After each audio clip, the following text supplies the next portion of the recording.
So therefore, what's it telling you? The people who destroy the temple are going to be linked to the Antichrist. Who destroyed the temple? The Roman Empire destroyed the temple. So what does it mean? The Antichrist in some way is going to be linked to the Roman Empire.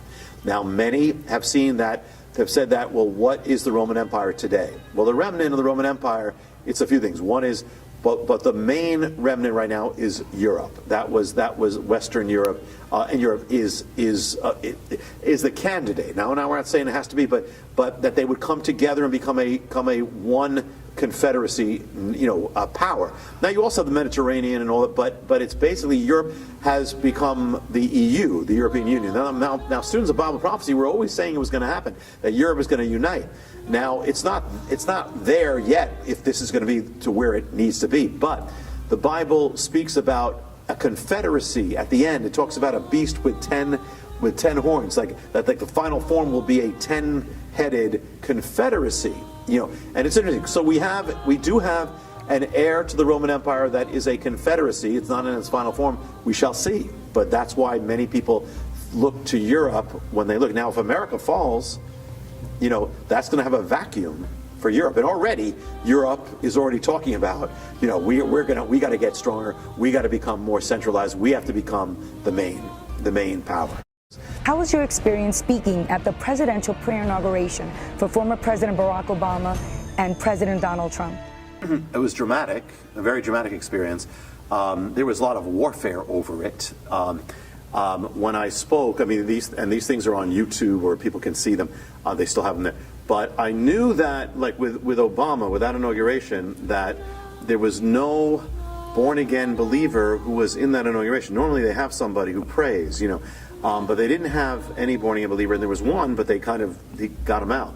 And so I knew I had to speak. It was going to be the only witness that way. So I had to go full blast, and I knew, I don't know if when I'm going to have a chance to do something like that again. It's like when I've been invited to go to speak at Congress on Capitol Hill to leaders and members of Congress. And same thing, I know that I have to speak out and not hold back because I don't know if I'm going to have that chance again.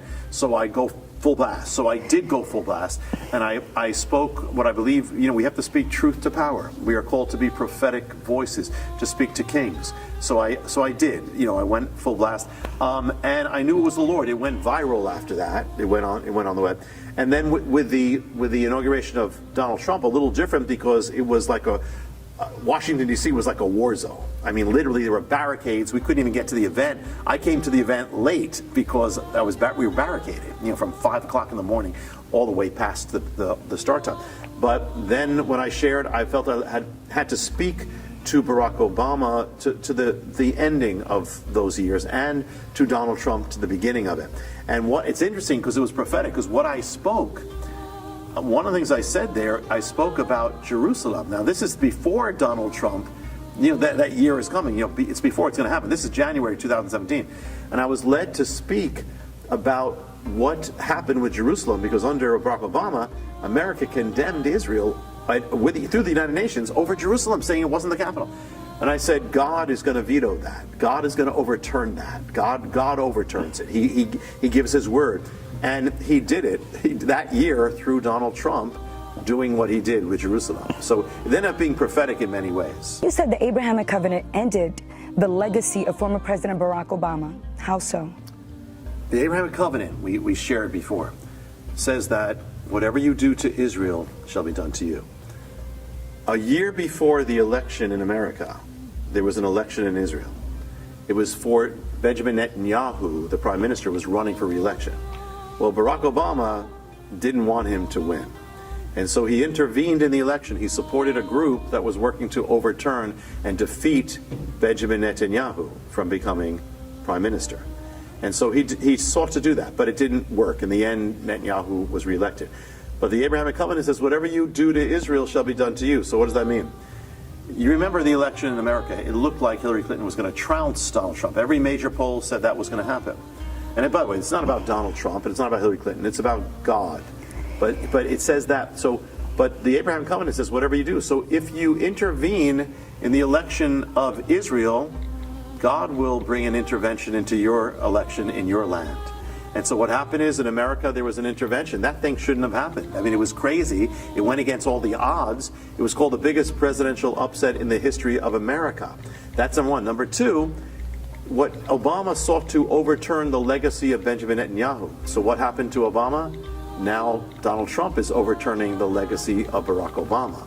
So whatever you do to Israel shall be done to you, even when it determines the election. And that, by the way, this is all something in the paradigm, I said that the paradigm, if you had known the paradigm, you could have written in your calendar book 9/11 years before it happened. You could have also written who was going to win that election, because it's all there. It was all there from an ancient paradigm. There was no question that it would be Donald Trump. In your book, The Paradigm, you make a connection with Jehu and President Donald Trump. And you also mention King Cyrus. Share with us. Yeah, in what the paradigm is, this is ancient blueprint, and this is the most recent book, but it's an ancient blueprint that gives the details of everything that's happening now. It even lists the leaders. In other words, behind every major leader right now, or that we've seen, there is an ancient leader that they're following the prototype of, and it even determines when they're going to come to power, how long they will have in power, exactly. I mean, it gives the exact time they're going to have. And up to Donald Trump. Now, in the paradigm, and to America, Donald Trump is following the ancient blueprint of the man called Jehu.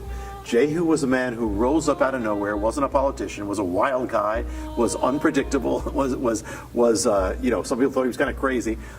Yet he rises up and he defeats the former first lady of the land, and he comes head to head with her, and he ends up defeating an ungodly agenda, and he ends up becoming, he's unlikely, and it wasn't that Jehu lived a godly life. He didn't, but he was used by God. That's the ultimate thing. And so he's used to undo the policies that went before him, and see the nation's in danger of destruction, of judgment, of falling away completely.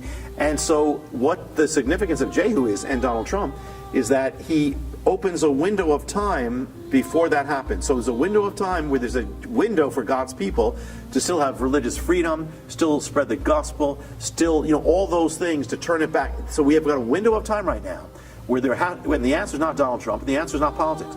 The answer is God, and the answer is revival. But if we don't have revival now, then America is going to be lost. So that's the crucial time. And the paradigm, it goes into what the paradigm says about what is yet to come.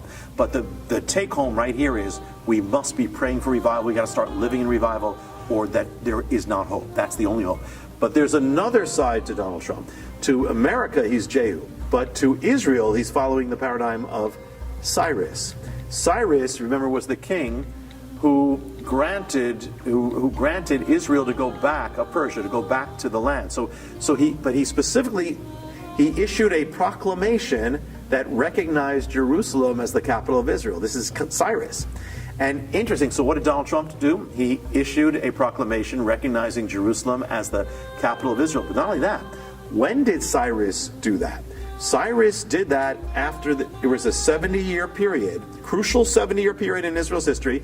At the end of those 70 years, Cyrus issues this proclamation recognizing the capital. Well, Israel was born when? Well, it was voted by the UN in 1947 and then became a nation in 1948. 70 years later brings you to the year 2017. And then 2018, 2017. So yes, 70-year period. What happens at the end of it? Donald Trump, a world leader, issues a proclamation recognizing Jerusalem as the capital of Israel, exactly as in Cyrus. In fact, there's a coin that's been issued by the temple, some of the temple organizations in Israel, where it's commemorative, and in Israel they have a picture. It's a picture of Cyrus and Trump together. In fact, Cyrus issued this proclamation in the first year that he came to world power. So did Trump. Within 1 month, he did it. But there's so much. But so it's also for America, Cyrus is following Jehu for America. For Israel, he's following Cyrus. I know that many people, after watching this interview about the end times, some are going to be fearful. But what message do you have for those that are afraid? What hope is there for them? The ultimate message of everything, from the harbinger to the paradigm to everything, and everything I share, is hope. But here's the first thing: if you're not born again, if you don't know the Lord, this is telling you got to get in. You got to get right with God, because it's not just about prophecy. You got to get right. If it's telling you that you're living in prophetic times, the times of the coming of the Lord, it means you all the more want to be right. So if there's anything in your life that's not right, get in. If you're not born again, get in. It's not about being Catholic or Protestant or Jewish. It's in heaven there's not going to be different sections. It's going to be born again or not. Jesus said you must be born again or you cannot enter the kingdom of God. That's it. So it's either we got heaven or we have hell. God loves you so much he gave his life for you. So therefore, the most important thing anyone listening can do is get right with God. It's simple. You must be born again. Just come to open your life and follow him, and invite him in and put your faith in him. That's the first thing. If you are born again, or maybe if you know God, then you have nothing to fear, because if you're in God's will, what it's telling you is that God's in control. I mean, everything he said 2,000 years ago, 3,000 years ago is happening now. What does that tell you? God's in control. And if God's in control of the big thing, he's also in control of the little picture. He's also in control of every part of your life. The key is be right if you're in the will of God, you got nothing to fear. You see, in Hebrew, the word for being, people say, well, how can I be safe? I want to be safe in these times. Well, the word for being safe in Hebrew is Yeshua. And Yeshua is the name Jesus. So what does it say? If you're in Yeshua, if you're in Jesus, you're in Yeshua. If you're in Yeshua, you're safe. You don't have to fear. You don't have to worry. All you have to be is be in the will of God. And maybe you know God, but you're not in his will. Get in. If there's anything in your life that shouldn't be there, get it out. If there's anything that's not in your life that should be there, get it in. But get right with God. And for a believer, this is the most exciting time. A lot of people pray, I wish I could live in Bible times. Congratulations, you're living in Bible times. This is what the Bible spoke about. It speaks about the end all the time. You're living, these are the days that Christians yearn to see. I can live in the day when I'm seeing prophecy, Israel, Jerusalem. That's what the Bible said. We're living in it. So it's exciting times. There is a thing, we sing, these are the days of Elijah. And that's great. We sing the days of Elijah. But days of Elijah weren't times of just, hey, everything's great. There were times when you had Jezebel in power, you had an anti-godly government, you had anti-godly culture, but you had Elijah standing. What's it saying? If these are the days of Elijah, it is time that now we become the Elijahs of the day. We have to become bold. This is the time. Don't hide the light. This is the time you have to shine it, because if you hide the light, darkness is going to be it. But the thing is that there used to be a quote Christian culture, and that is that in the Christian culture in those days you could be a candle in the daylight, but now it's not day, it's night. But now we have the honor of being the candle in the night. The candle in the night may be a little harder, but it's much more powerful. The candle in the night lights up the night. So we are called to be the candles that light up the night. That's the same candle. That's the same witness that was there for the Apostle Paul. Same thing for Elijah. Same thing for Jeremiah. They all lived in cultures that were against the Bible, but they were blazing. And these are the times that we could blaze. It says the eyes of the Lord are searching the entire earth, looking for the one whose heart is completely his. He'll lift up that one. You be that one. You be that man. You be that woman. And God will lift you up. Because what this tells you, above all things, is God is real and still on the throne. And he has no intention of vacating that throne. So therefore, go all out for God. And as God has kept his word to Israel, he will keep his word to you. And as the gates of hell could not prevail against the church, they will not prevail against you. You just follow the Lord with all your heart, and God will lift you up, and he will empower you and anoint you, because he ordained that you would be born for such a time as this.